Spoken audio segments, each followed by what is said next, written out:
하나님 말씀은 요한계시록 12장 12절 말씀부터 보겠습니다. 주보에는 13절로 되어져 있는데 12절 말씀부터 보겠습니다.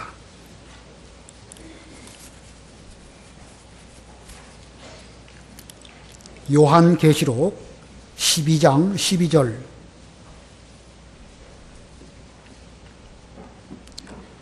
그러므로 하늘과 그 안에 사는 자들아 기뻐하여라. 그러나 땅과 바다에는 화가 있을 것이니 이는 마귀가 자기의 때가 얼마 남지 않은 것을 알고 크게 분내어 너희에게 내려갔기 때문이다 라고 하였다. 용이 자기가 땅으로 쫓겨난 것을 알고 남자를 낳은 여자를 박해하였다. 그때 그 여자가 큰 독수리의 두 날개를 받았으니 이는 그 여자가 광야에 있는 자기 거처로 날아가 그곳에서 뱀의 낯을 피하여 한 때와 두 때와 반 때 동안 양육을 받으려는 것이었다.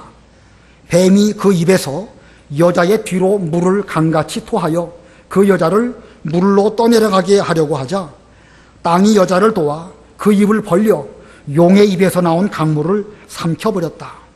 용이 여자에게 분노하여 여자의 후손에 남은 자들 곧 하나님의 계명들을 지키고 예수님의 증언을 가진 자들과 싸우려고 나가서 바다 모래 위에 섰다. 거기까지 봉독하겠습니다. 우리가 지난 주일에는 하늘의 전쟁에 대해서 배웠습니다. 오늘의 본문의 내용은 이 땅 위에서 여자와 붉은 용의 전쟁이 계속되어지고 있음을 발견하게 됩니다. 그래서 오늘 제목은 땅의 전쟁입니다. 땅의 전쟁. 우리가 지나간 두 주간에 걸쳐서 여자와 붉은 용의 전쟁에 대해서 배웠습니다. 여자는 교회를 상징하고 붉은 용은 사탄을 상징한다. 이 말씀들을 적는 것도 중요하지만 잘 이해하는 것이 훨씬 더 중요합니다. 오늘 본문 내용들이 상징들이 너무 많다 보니까 적을 내용들이 많을 수도 있습니다. 잘 적는 것도 좋지만 머릿속으로 이해하시는 것이 훨씬 더 중요합니다. 아담 하와가 선악과를 따먹고 하나님께 진노를 받게 되었을 때에 하나님은 말씀하십니다. 여자와 뱀은 서로 원수가 되고 여자의 후손과 뱀의 후손도 서로 원수가 되게 할 것이다. 자, 여자와 뱀, 여자의 후손과 뱀의 후손 서로 원수가 되어서 그 전쟁이 일어나게 되는데 그때부터의 전쟁이 오늘날까지 그리고 앞으로도 세상 끝날까지 이 영적 전쟁은 계속되어집니다. 이 전쟁에 있어서 예수 그리스도로 말미암아 그 뱀의 머리가 상하게 되었고 그 이전에는 뱀이 하늘에서 자기 나름대로 어떤 역할을 했지만 이제는 점점 뱀이 그 혼으로 몰려서 하늘에서 쫓겨나서 땅으로 내려오게 되었습니다. 더 이상 하늘에 있을 곳이 없어서 땅으로 쫓겨나게 되었습니다. 자, 여기까지가 지난 시간에 배운 말씀입니다. 이 하늘의 전쟁에서 패한 사탄은 이제는 땅의 전쟁을 준비하게 됩니다. 오늘 계시록 12장 여기 12절과 13절 이 쭉 이후부터 계속해서 땅에서의 전쟁을 말씀하고 있습니다. 우리가 이 나오는 하늘, 땅, 바다 이것들이 무엇을 상징할까? 12절 읽어보세요. 12절. 그러므로 하늘과 그 안에 사는 자들아 기뻐하여라. 그러나 땅과 바다에는 화가 있을 것이니 이는 마귀가 자기의 때가 얼마 남지 않은 것을 알고 큰 분을 품고 너희에게 내려갔기 때문이다라고 하였다. 예, 이게 하늘에 거하는 자들은 기뻐하여라 말씀하셨지만 땅과 바다는 화가 있을 것이다 말씀하셨습니다. 하늘, 땅, 바다 이게 무엇을 상징할까? 하늘은 우리가 내내 지금 배우는 것처럼 영적 세계를 가리킵니다. 영적 세계. 처음에는 이 사탄도 하나님 보좌 앞에 나와서 욥을 참소하든지 혹은 그 스가랴서에 나와 있는 여호수아를 비난하는 이런 일을 했지만 예수 그리스도의 대승 이후에 더 이상 하늘에 있을 곳이 없어서 땅으로 쫓겨나게 되었습니다. 그러므로 이 하늘 영적 세계는 이제는 신령한 영적 세계가 점점 되어져 나아갑니다. 자, 하늘은 영적 세계, 땅은 우리의 현실 세계를 가르칩니다. 우리가 고난을 당하고 힘든 일을 만나는 이런 현실 세계, 여기에도 여러 가지 영적 전쟁이 있습니다. 그럼 바다는 또 어디를 가리키는 것일까? 바다는 타락한 세상, 붉은 용의 근거지, 붉은 용의 본부, 여기가 바로 바다입니다. 요한계시록 13장 1절 읽어보세요. 13장 1절. 또 내가 보니 바다에서 짐승이 올라오고 있었는데 그 짐승에게는 10뿔과 7머리가 있었고 그의 10뿔에는 10왕관이 있었으며 그의 머리에는 하나님을 모독하는 이름들이 있었다. 예, 하나님의 나라가 세워져 나아갈 때에 이 붉은 용에게로부터 권세를 받은 한 짐승이 바다에서부터 올라왔다. 여기 짐승은 나라를 가리킵니다. 세상 나라. 예, 세상에서 붉은 용에게 권세를 받아가지고 이 하나님의 이 진리운동, 하나님 나라를 거스르는 이런 세력, 이런 나라, 이게 바로 짐승입니다. 그 다음에 요한계시록 17장 1절 2절 읽어보세요. 17장 1절 2절. 요한계시록 17장 1절.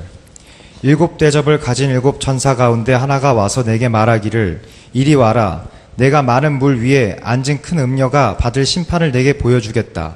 땅의 왕들이 그 여자와 더불어 음행을 하였고 땅에 사는 자들도 그 여자의 음행의 포도주로 인하여 취했다. 라고 하였다. 예, 많은 물 위에 앉은 큰 음녀. 여기 많은 물, 바다를 가리키는 것입니다. 세상에 이 타락한 세상을 가리킵니다. 자, 이 타락한 세상의 특징은 음녀고 또 포도주를 취하게 만드는 이런 특징이 있습니다. 자, 여기에서 붉은 용이 근거지고 거기서부터 붉은 용이 올라오고 짐승이 올라와서 하나님의 일을 반대하는 가운데 있게 된 것입니다.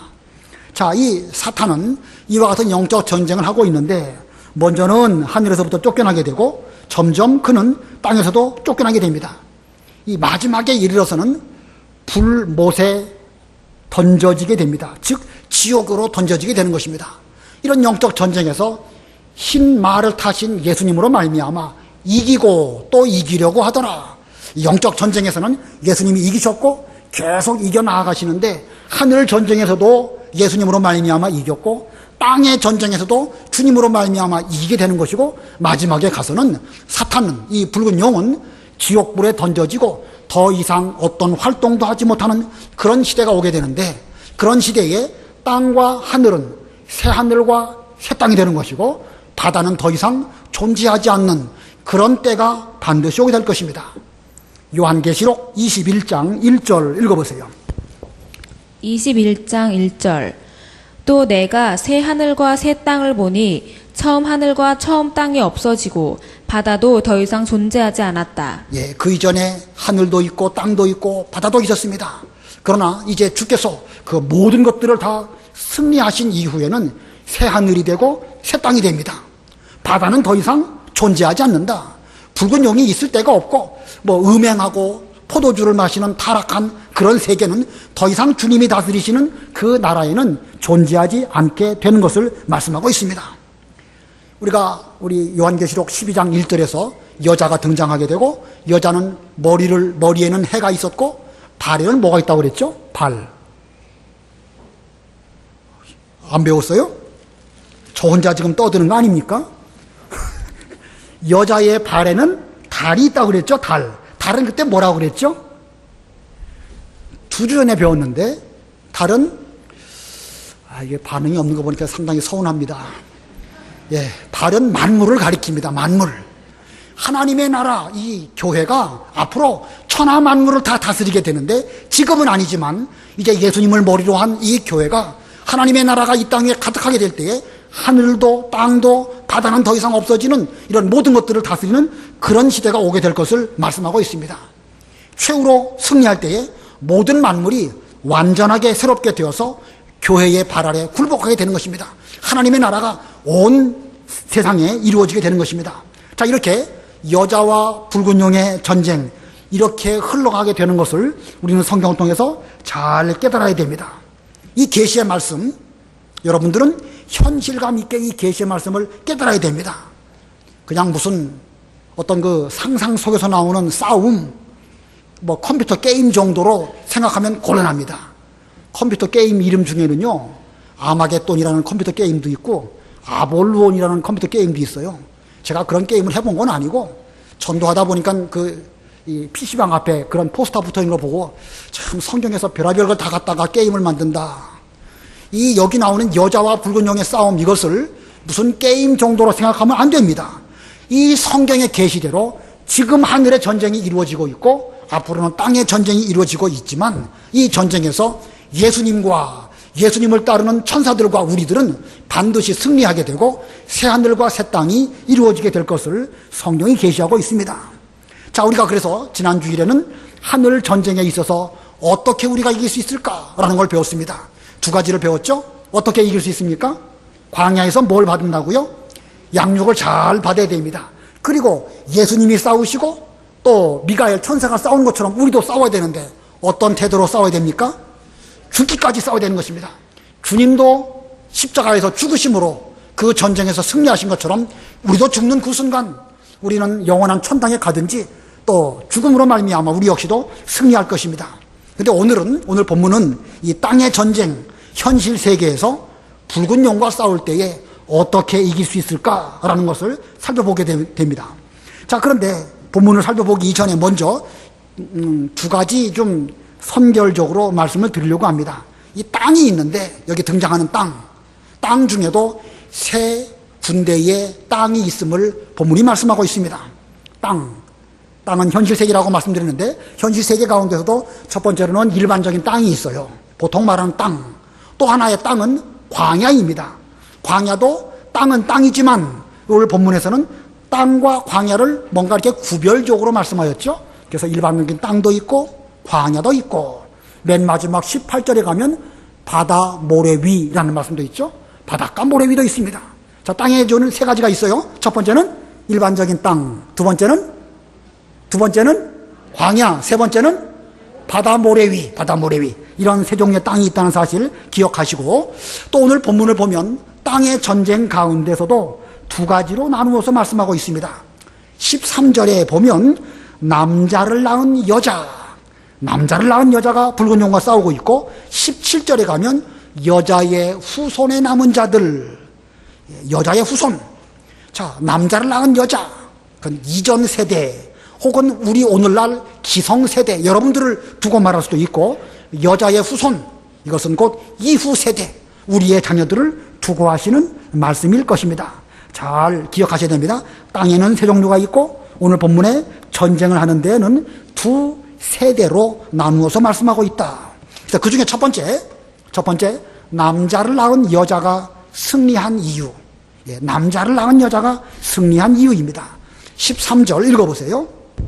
13절 용이 자기가 땅으로 쫓겨난 것을 알고 남자를 낳은 여자를 박해하였다. 남자를 낳은 여자, 곧 교회를 가리키는 것이고 또 핵심적으로 말한다고 하면 이 예수 그리스도를 잉태한 이 구약의 교회를 두고 하는 말이기도 하지만 시대마다 남자를 낳은 여자, 이 훌륭한 신앙 인물들을 낳는 이 교회를 통하여 하나님의 진리운동이 오늘날까지 이루어져 왔습니다. 그래서 오늘날 우리에게 적용한다고 하면 남자를 낳은 여자는 이전 세대를 두고 하는 표현이든지 바로 우리들, 저와 여러분들을 두고 하는 말입니다. 오늘날까지 남자를 낳은 여자인 이 교회는 이 땅의 전쟁에서 많은 박해와 환난을 받아왔습니다. 마찬가지로 저도 여러분도 이 자리에 오시기까지 많은 고난, 핍박, 어려운 일들을 겪으면서 여기까지 왔습니다. 자, 그런데 우리가 어떻게 해서 이 모든 핍박들을 잘 이겨서 여기까지 왔을까? 어떻게 오셨는가? 14절, 우리 14절 다 같이 합독하겠습니다. 14절 시작. 그때 그 여자가 큰 독수리의 두 날개를 받았으니 이는 그 여자가 광야에 있는 자기 거처로 날아가 그곳에서 뱀의 낯을 피하여 한 때와 두 때와 반 때 동안 양육을 받으려는 것이었다.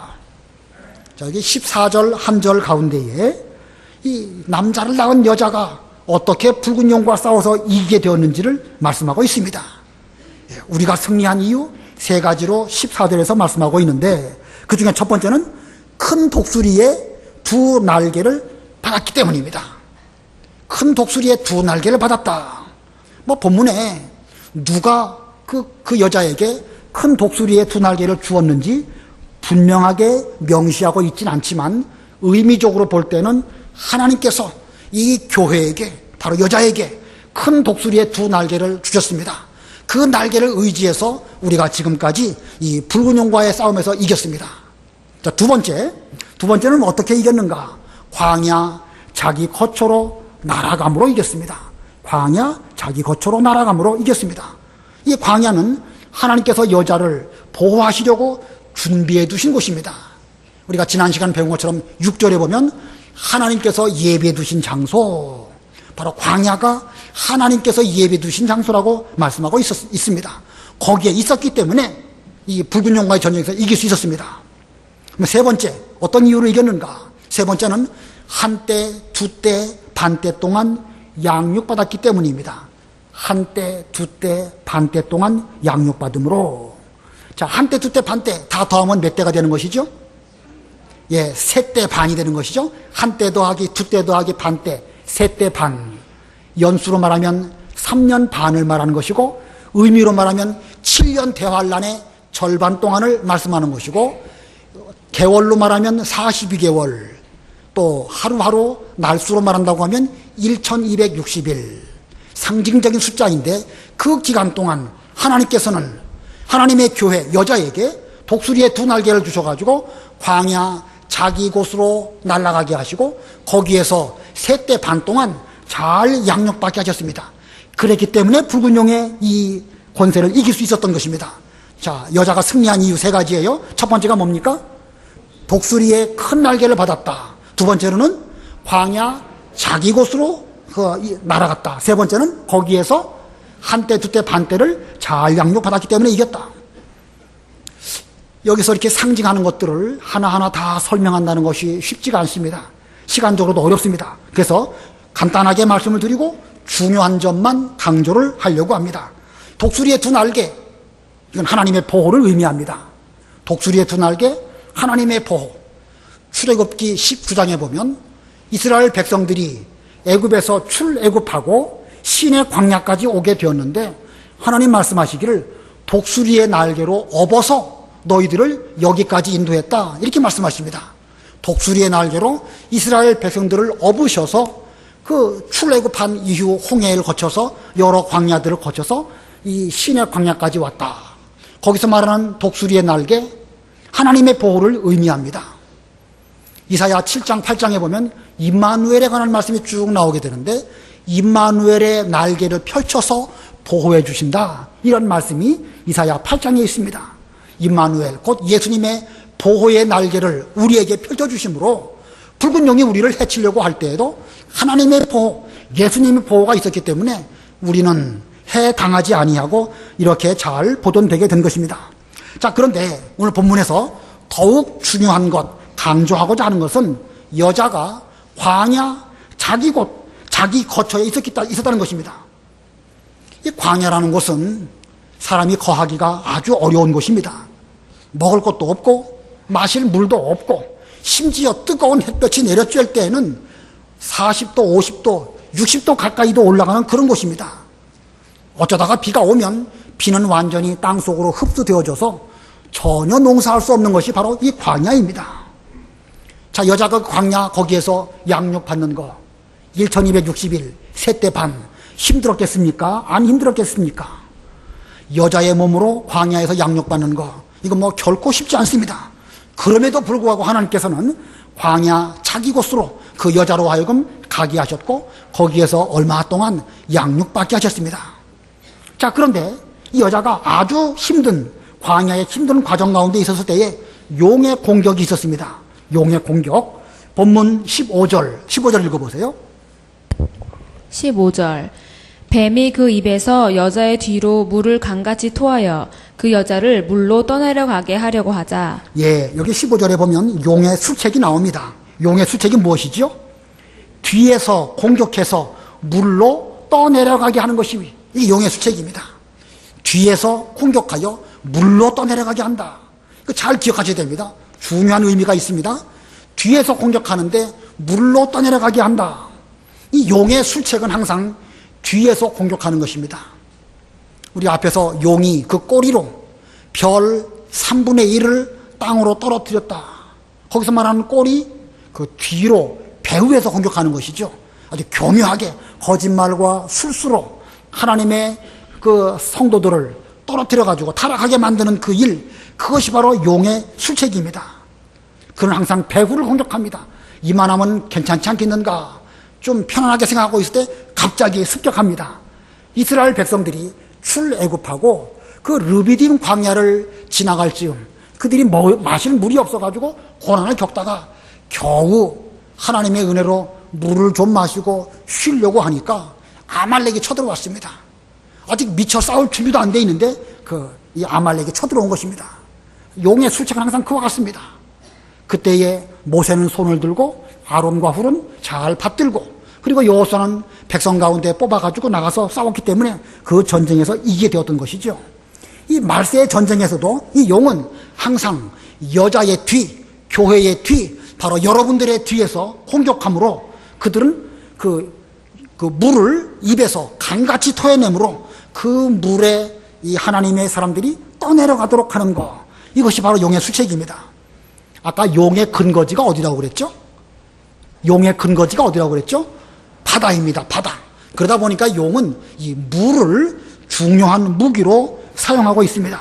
아마 그 용의 뱃속에는 아주 물을 많이 가득 담고 있다가 그걸 입으로 막 토해내가지고 강물처럼 해서 여자로 하여금 떠내려가게 만드는 것이 용의 술책입니다. 자, 그런데 떠내려가면 그 여자가 어디로 가겠죠? 떠내려가면 바다로 가겠죠. 바다로. 강 같은 물을 토해낼 때에 거기에 떠내려간다고 하면 결국은 바다로 갈 수밖에 없습니다. 여자 입장에서 그 강 같은 물을 피해가지고 거기서 살아난다는 것은 여간 어려운 것이 아닙니다. 자, 그런데 그 용이 강 같은 물을 토해낼 때에 놀라운 일이 일어났습니다.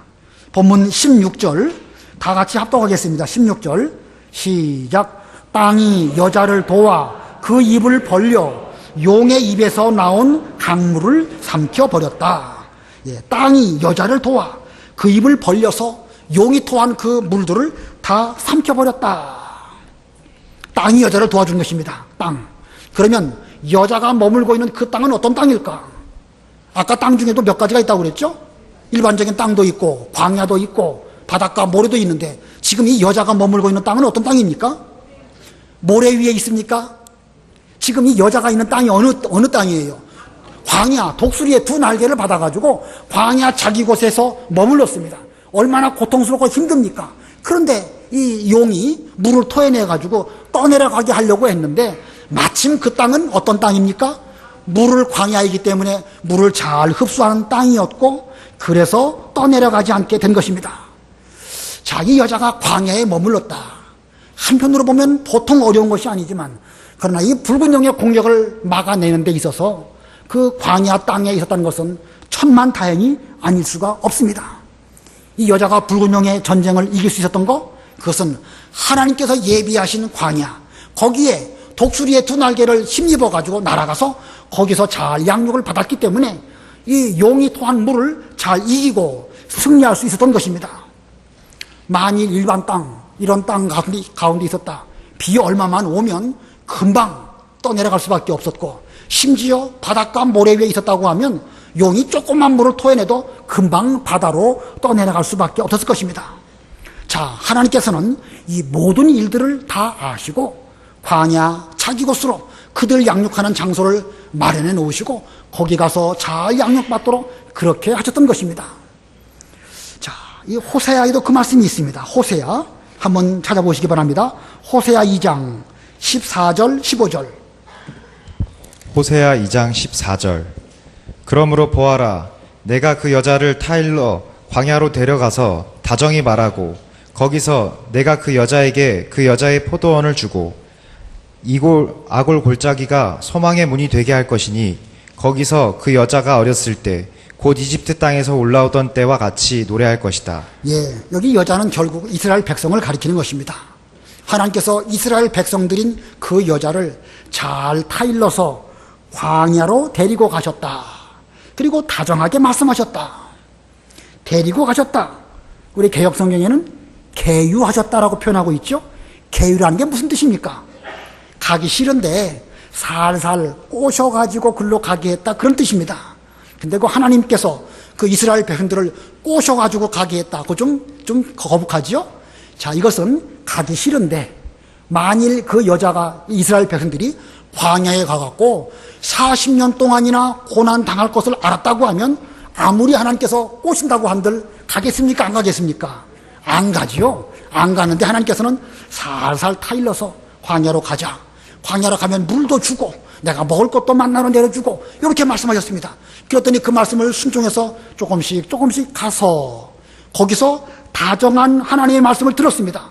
여기 다정한 하나님의 말씀, 곧 십계명, 율법, 성막 만드는 거, 광야 진행하는 방법, 가나안 땅 들어가서 어떻게 싸우는가, 가나안 땅 들어가면 어떻게 살 것인가, 여러 가지 말씀들을 이 광야에서 모세를 통하여 그것들을 배운 것입니다. 얼마나 다정한 하나님의 말씀입니까? 이 말씀을 여자가 잘 들었습니다. 잘 들었더니 그 앞에 그 여자에게 포도원을 주시고 또 아골 골짜기가 변하여서 소망의 문이 되게 하였다. 여기서 말하는 포도원, 가나안 땅 기업을 말하는 것입니다. 가나안 땅 기업을 그들에게 주셨고 이 광야에서 절망처럼 느껴지는 아골 골짜기가 변해가지고 소망이 활짝 열리는 이런 문이 열리는 은혜를 베풀어 주신 것입니다. 이것은 광야로 갔기 때문에 가능한 것입니다. 만약에 싫습니다. 바로 가나안 땅으로 들어가게 해주시든지 그렇지 않다면 저희들은 애굽으로 돌아가겠습니다. 그들이 그렇게 고집 피우고 광야로 가지 않았다고 하면 이 붉은 용의 시험에서 절대 이길 수 없었습니다. 자, 이렇게 하나님의 원리는 하나님의 백성들을 고난 가운데 광야 가운데로 인도하셔가지고 거기서 잘 연단해서 승리케 하시는 것이 하나님의 방법입니다. 모세도 미디안 광야에서 40년 잘 준비했기 때문에 하나님의 큰 일을 할 수 있게 되었고 또 바울도 빛으로 찾아오신 예수님을 만나고 아라비아 광야에 가서 3년 동안 기도하며 말씀을 연구했기 때문에 힘있게 하나님의 일을 잘 감당하는 사도 바울이 될 수 있었습니다.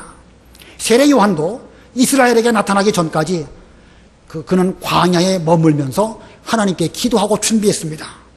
우리 예수님께서도 그리스도의 사역을 감당하시기 이전에 광야에서 40일 동안 금식하시면서 사탄의 모든 시험들을 다 이기시고 그리고 세례 요한에게 세례를 받으시고 하나님의 사역을 시작하셨습니다. 이거 보면 하나님의 원리는 한결같습니다.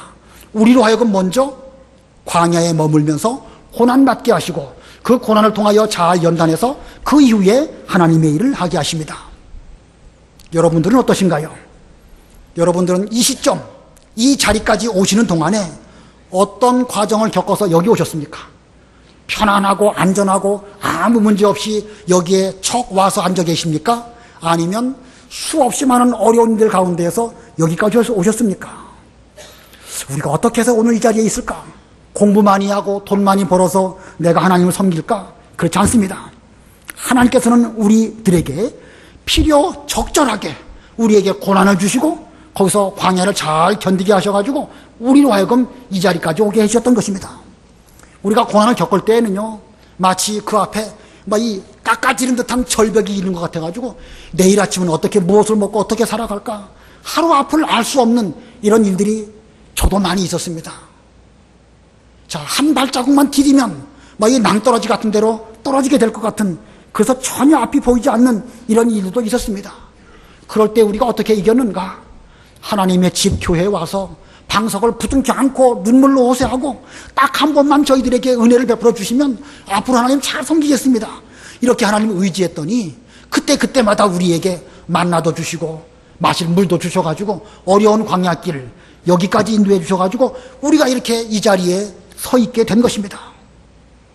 고난 당하기 전에는 내가 그릇 행하였더니 이제는 말씀을 지킵니다. 고난 당했기 때문에 이제서 말씀을 지킬 수 있는 이런 은혜를 베풀어 주셨습니다. 고난 당하는 것이 내게 유익이라.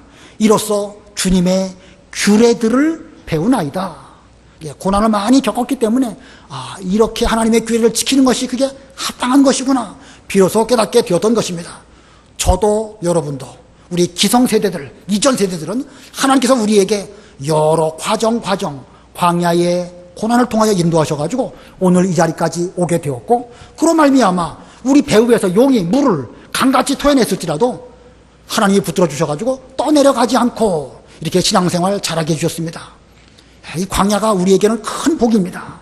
자, 우리 모두가 이렇게 광야길 많은 고난을 통해서 오히려 우리가 하나님께 이렇게 나올 수 있게 되었는데 문제는 무엇이냐?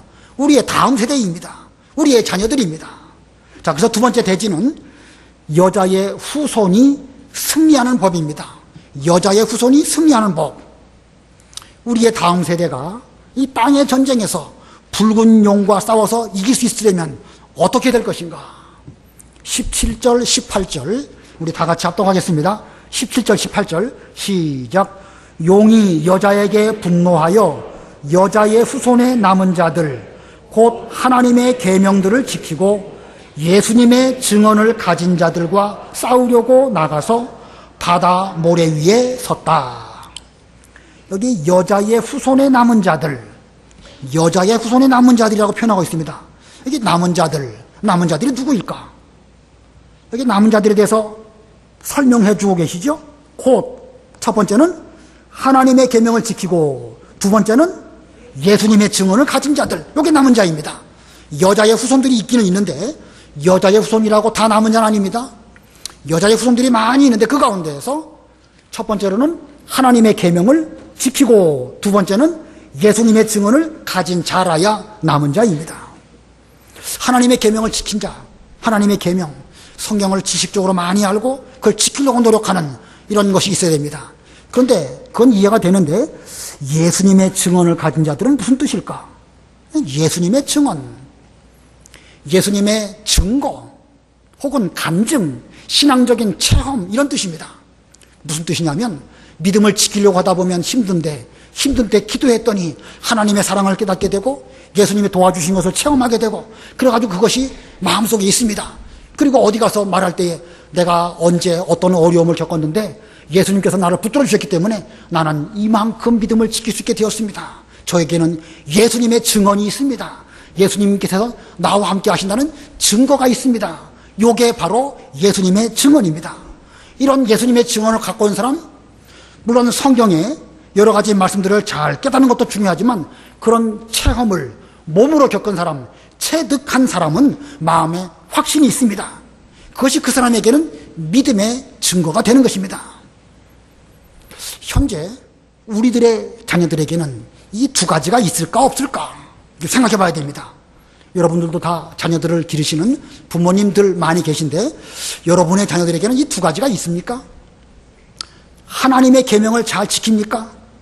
물론 완전할 수는 없지만 지키려고 노력한다고 하면 남은 자입니다. 예수님에 관한 증언, 예수님에 대한 증거, 그것을 몸으로 느껴서 체득한 것이 있습니까? 만일 그렇다고 한다면 여러분의 자녀들은 여자의 후손에 남은 자들입니다. 그러나 만일 그것이 없다고 한다면 이 시대의 여자의 후손에 남은 자라고 할 수 없습니다. 어쩌면 붉은 용이 토해내는 그 강물에 휩쓸려 이미 내려갔는지 앞으로 내려갈지도 모르는 그런 상황입니다. 계명을 지키는 것은 어느 정도 하는데 예수님에 관한 증거는 없다. 위험합니다. 그러므로 우리는 우리 자녀들을 신앙으로 교육할 때에 절대적으로 이 두 가지를 잘 가르치고 이것을 가르치는 것만으로 그치지 말고 그들이 몸으로 익히고 체득해서 그들 마음속에 그들의 몸이 그것을 기억하도록 만들어야 제대로 된 여자의 후손의 남은 자가 되는 것입니다. 자, 이렇게 남은 자가 되도록 하는 것, 이것이 우리 다음 세대가 붉은 용과 싸워서 이길 수 있는 첫 번째 방법입니다. 그다음에 두 번째 방법은요, 어디에 가면 안 되겠죠? 18절 보니까 어디 가면 안 되겠죠? 바다 모래 위에 섰다. 누가 바다 위에 모래 위에 섰단 말이죠? 붉은 용이. 근데 거기 가면 위험해지는 거예요. 지금 이 붉은 용은요, 계속 자기가 지니까 아주 분이 많이 났습니다. 12절 끝에도 크게 분내요 이렇게 말하고 있고 17절에도 용이 여자에게 분노하여 이렇게 말하고 있습니다. 자, 이렇게 분내고 있는 용이 지금 바닷가 모래 위에 서 있는데 만일 우리의 자녀들이 바다 모래 위에 간다고 하면 그건 용에게 즉방으로 당하고 결국 바다로 휩쓸려 내려가게 될 수밖에 없습니다. 그러니까 절대로 바다 모래 위에 가서는 안 됩니다. 그럼 오늘날 바다 모래 위가 어디일까? 피서철을 맞이해서 바닷가 가면 안 된다는 뜻일까? 오늘날 술집에 가는 거, 노래방에 가는 거, 그 바다 모래 위에 가는 겁니다. 뭐 노래방 가가지고 그 좋은 노래, 건전한 노래만 부르면 되지 않겠는가? 물론 그 노래방 자체가 뭐 죄라고 말할 수 없습니다. 그러나 거기가 아주 위험하고 아슬아슬합니다. 거기 가갖고 건전한 노래만 부르고 돌아올 수 있을까? 쉽지가 않습니다. 뭐 보고 듣고 다른 사람 하는 거 보면 여러 가지 따를 수밖에 없고 결국은 바다 모래 위에서 바다로 갈 수 있습니다. 대학로 나가는 거, 저도 대학로 뭐 수시로 많이 지나다니니까 그게 뭐 나쁜 건 아니고 죄라고 할 수 없지요. 그러나 대학로 마치 바다 모래 위와 같습니다. 거기 가면 여러 가지 우리 신앙에 손해되는 것들 볼 수도 있습니다. 주일에 교회 안 오고 학원 가는 거, 그 바다 모래 위에 가는 것입니다. 뭐 주일 아니라 할지라도 식구들하고 어디 놀러 갔다, 놀러 간 거 괜찮습니다. 그런데 가가지고 음란하고 방탕한 거 보고 느끼면 자기도 모르는 사이에 점점 이 몸이 둔해져가지고 저렇게 노는 것이 좋겠구나, 자기도 모르게 그런 것들을 받아들이게 되는 것입니다. 비록 산으로 놀러 간다 할지라도 주일 봄하고 식구끼리 산으로 놀러 갔다고 하면 그건 바닷가 간 겁니다. 성경적으로 볼 때에. 그러므로 우리는 우리의 다음 세대, 여자의 후손에 남은 자들이 승리하도록 하기 위해서는 이 두 가지입니다. 첫 번째로는 남은 자가 되게 하고, 두 번째로는 바다 모래 위에 가지 않아야 됩니다. 여러분, 여러분의 자녀들 주일학교 잘 보내십니까? 여름 성경학교 잘 보내십니까? 내일부터 중고청 수련회 있는데 잘 보내셔야 됩니다. 이 여자의 후손들이 남은 자가 되기 위해서는 힘들어도 이 광야에 와가지고 하나님의 계명들을 잘 지키도록 가르쳐야 되는 것이고, 또 여기서 배울 때에 이 예수님의 증거들을 그들의 마음에 느껴지도록 해야 됩니다. 그들이 와갖고 기도원에 가갖고 많은 사람들이 모여서 함께 찬송을 부르면서 목소리를 높여서 하나님께 예배를 드릴 때에 어느 순간 자기도 모르게 큰 감동이 밀물이 밀려오듯이 느껴질 때가 있습니다. 그런 때가 있잖아요. 아무 때나 항상 그러면 참 좋겠는데 그게 쉽지가 않습니다. 그러나 그런 기회를 한 번, 두 번 하다 보면 어느 순간 성경 말씀이 혹은 찬송가가 그의 마음에 확 와 닿으면서 이 뜻이 이런 뜻이었구나. 그게 바로 예수님의 증거를 그 마음에 갖게 되는 것입니다. 그런데 아예 주일학교 오지 않고 아예 수련회하고는 상관없는 쪽으로 간다고 하면 언제 예수님에 대한 증거를 그들의 마음속에 담아둘 수 있겠습니까? 여름을 맞이해서 즐거운 마음으로 식구들끼리 바닷가 모래 위에 가는 거 좋습니다. 그게 죄라고 하는 건 아니에요. 그러나 의미적으로 볼 때에 이 세상 쾌락에 빠져가지고 또 포도주에 취해가지고 부군용의 괴계에 넘어가는 이런 위험한 장소에 가는 것이 바로 영적으로 바다 모래 위에 가는 것인 줄을 알고 우리 자녀들을 이 교회에서 주일학교와 수련회와 그 외에 여러 가지 예배를 통해 가지고 올바로 잘 양육하는 이런 우리들이 되어야 되겠습니다. 어떻게 보면 지금까지 이전 세대인 기성세대이신 저와 여러분까지는 이 광야의 고난이 있었기 때문에 우리는 오히려 광야가 우리를 잘 지켜주셨습니다. 하나님께서 이 땅이 입을 벌려가지고 용이 토해낸 물을 흡수하게 해서 우리도 하여금 이렇게 안전하여 오늘 이 자리까지 오게 해주셨습니다. 그런데 이제 점점 시간은 가면 갈수록 용은 더 분을 내고 자기의 때가 얼마 남지 않은 줄을 알고 최후의 발악을 하는 이런 상황으로 점점 갈 것입니다.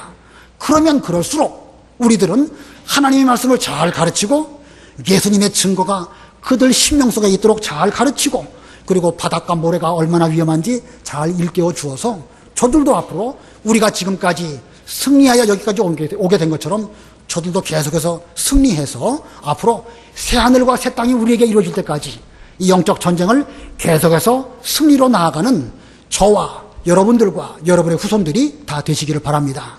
기도하겠습니다.